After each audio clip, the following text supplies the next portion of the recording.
Hi, so I'm Mike Shields. I'm here in Cannes as part of the series we're doing with ViewPlanner. I'm here with Rebecca Sykes. She's a partner of the Brandtech group. Hey, Rebecca. Thanks for being here. Nice to meet you. Yes, so your company's made a lot of noise recently. You've made a big investment in AI at a time when people in advertising and media, there's excitement, also a lot of trepidation, maybe a little fear. Mm-hmm. What is making you so confident or wanting to lean into this so much?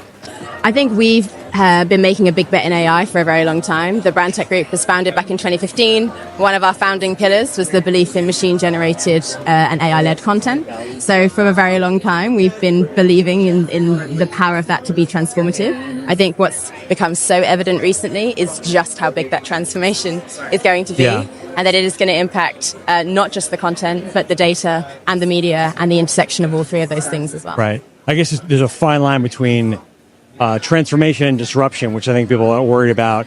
You're already seeing, while there's been so much talk about the potential of machines making it, people are fascinated by this idea of the creative, generative mm-hmm, AI, but media planning is racing ahead with and buying with AI. But there's some trade-offs there. What do you think about this idea of, everyone's loving the idea of the machines can be smarter and quicker, but you're giving up control generally and mm-hmm, transparency? I personally believe we have to keep the transparency. That has to be absolutely paramount. I don't know how we trust in a media ecosystem that is not disclosing to us when we are interacting with AI and when we're not. So I think you always need that kind of human leadership and authorship. I think kind of quality, authorship, legality and ethics are huge topics that there are a lot of forces working to solve for right now. And that is a crucial part to making sure that we can trust and interact safely with an AI-generated media. Because you're at this moment where there's so much focus on privacy and making sure my ad's not on these bogus made-for-advertising sites, yet you don't want to just hand the keys to somebody else and have media buying just kind of be out of your hands. Exactly. Yeah. Exactly. What about, there's this fascinating trend that I don't understand personally, but it's big, is this idea of synthetic media and really like artificial influencers. Mm-hmm, mm-hmm. Do you think this is here to stay? Is this going to happen?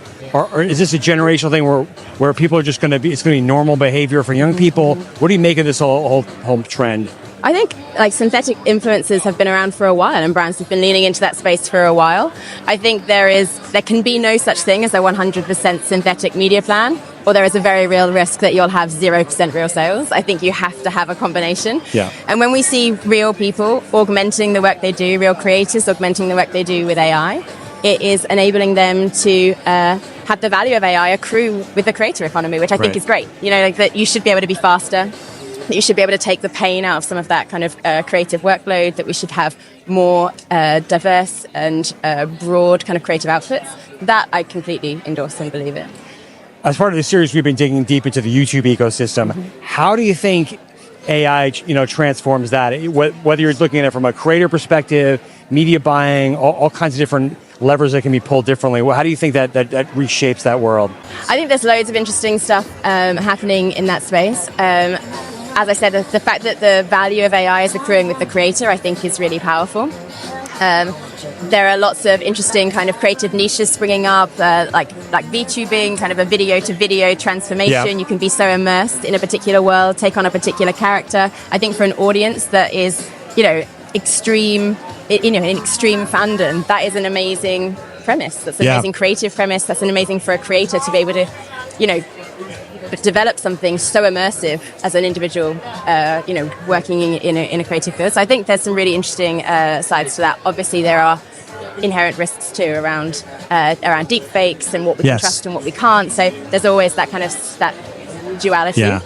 Whether brands are ready to handle the deep fake thing yet is an open question. I feel like the risk of that link between creation and publishing becoming so much more automated, and then the risk for brands in being somewhere in that ecosystem. Needing to ensure they still have control. So, there are inherent risks in the closer we get to that kind of automation. Lastly, we're here at Cannes. We're about to embark on the second half of the year. What are you looking for? Are there trends you're eyeing? Are there or indicators of where the market's headed for the rest of the year that you're keeping track of? Yeah, definitely. Actually, the one that I'm most focused on and interested in is one that I'm hearing talked about only in small pockets, which is the organizational transformation in client organizations.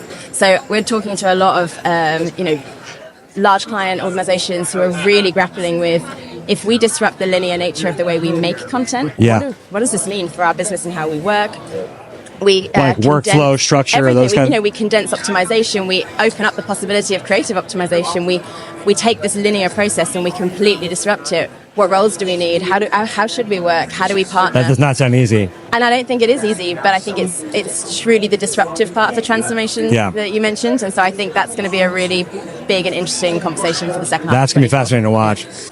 Given your role, what do you touch a lot of this industry? What are you really personally excited about right now? So, from a personal perspective, I have really doubled down, and this isn't my background, but I have really doubled down on the legal and ethics side of AI. I just don't think you can be having a conversation responsibly with a client and not have made that your...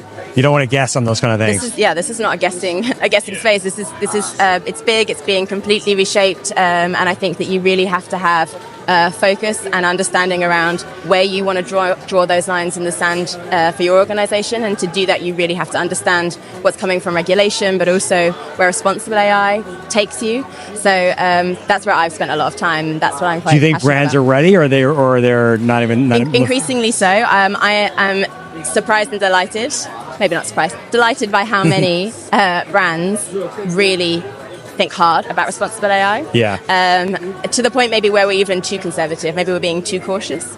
Usually it's an industry that rushes forward. Exactly. And there is competitive advantage in how quickly you adopt this technology and how quickly you change your business and define your own way of working. But I think that framework will be very hard to undo if we don't do it right. Yeah, so you gotta get it I'm right really early. Pleased to see the steps. And I think it's a fascinating space. We've never had to really check ourselves quite so deeply. Yeah. On where we're going to draw those ethical lines. So I think it's fascinating. All right, terrific. Thanks, Rebecca. Thank you.